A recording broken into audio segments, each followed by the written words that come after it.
원근법의 역사에 대해서 알아봅시다. 두 그림을 보면 어떤 차이가 느껴지시나요? 색채가 다르죠? 그리고 공간 표현하는 방식도 다릅니다. 비단 동서양뿐 아니라 중세미술과 르네상스 시대의 미술에서도 차이가 납니다. 어떤 차이일까요? 이 두 그림의 차이점은 바로 원근법입니다. 그 중에서도 선원근법의 유무입니다. 화면에 보이는 두 그림을 비교해 보겠습니다. 이 그림은 중세시대의 최후의 만찬 그림입니다. 그림 안에 있는 인물들은 부자연스러우며 평면적이고 형식적입니다. 초기 기독교 시대에는 우상 숭배를 금지하고 성경의 말씀만을 따르게 하기 위해 형식적인 그림만을 그릴 수 있게 하였습니다. 중세시대의 그림은 고대 이집트의 미술과 유사하며 종교가 미술에 미치는 영향을 보여주고 있습니다. 이 그림은 르네상스 시대의 최후의 만찬 그림입니다. 그림을 살펴보면 사실적이고 인물들은 풍부한 표정으로 묘사하였으며 원근감을 이용하여 입체감 있게 그림을 그렸다는 것을 알 수 있습니다. 지금부터 르네상스 그림의 특징에 대해서 알아보도록 합시다. 르네상스 시대로 넘어오면서 사람들은 주체적으로 사물을 바라보기 시작했습니다. 오늘날 우리는 사진과 영상을 통해 본다는 관점이 아주 익숙하지만 당시에는 이런 사고의 전환은 혁신이었습니다. 이런 인식의 변화는 미술에도 영향을 받았으며 사람들은 이전과 달리 자신의 눈으로 바라보는 세상을 그리길 원하였습니다. 이러한 인식의 변화는 미술에도 영향을 받았으며 사람들은 이전과 달리 자신의 눈으로 바라보는 세상을 그리길 원하였습니다.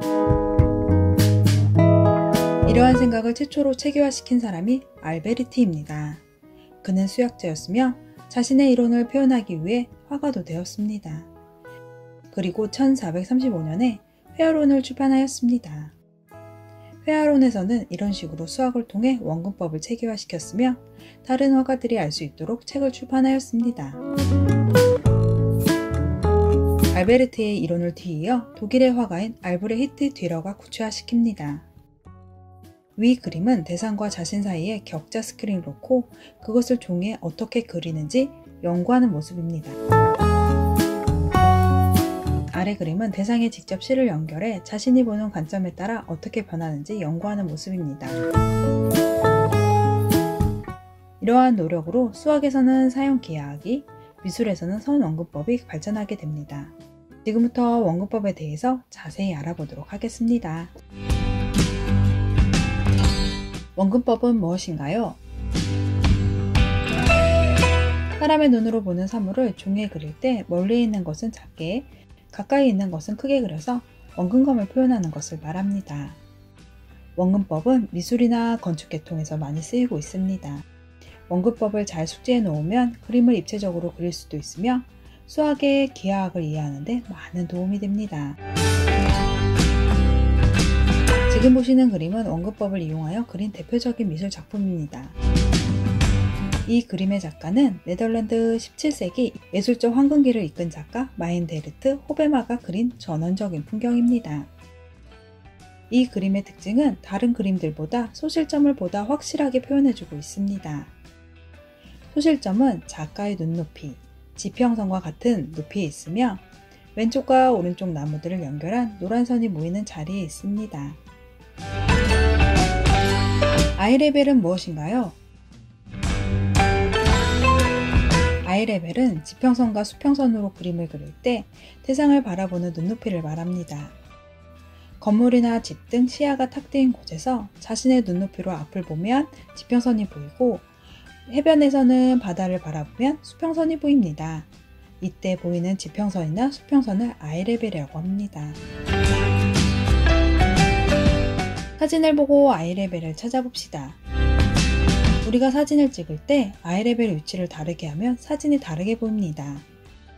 화면에 보이는 세 장의 사진을 비교해보면 각각의 사진마다 아이레벨 위치가 다르다는 것을 알 수 있습니다. 왼쪽 사진은 높은 위치에서 아래를 보면서 찍었을 때 강이 보이는 마을의 모습을 볼 수 있습니다.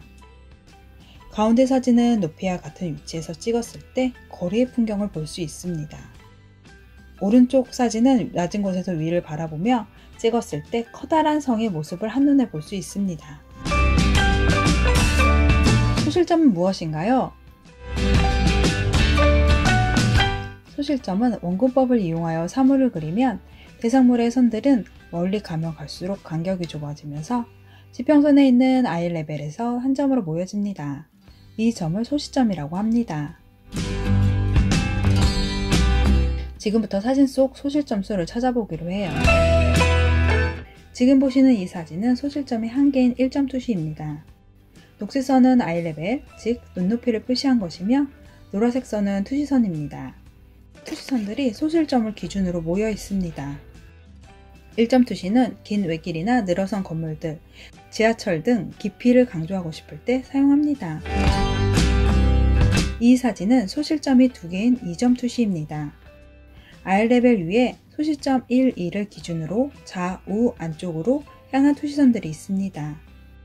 2점 투시는 건물이나 방안을 더욱 입체적으로 나타내고 싶을 때 사용합니다.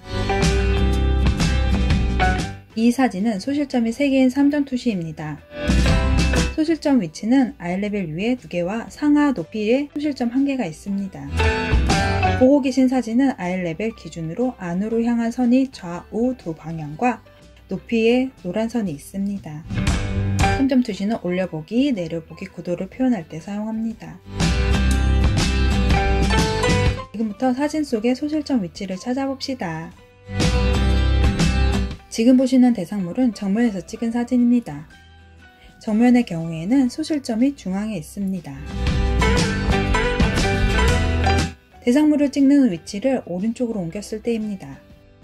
소실점이 중앙에서 오른쪽으로 변경되었습니다. 대상물에 찍는 위치를 왼쪽으로 옮겼을 때입니다. 소실점이 중앙에서 왼쪽으로 변경되었습니다. 대상물에 찍는 위치를 왼쪽 위로 옮겼을 때입니다. 소실점이 중앙에서 왼쪽 위로 변경되었습니다. 대상물을 찍는 위치를 오른쪽 아래로 옮겼을 때입니다. 소실점이 중앙에서 오른쪽 아래로 변경되었습니다.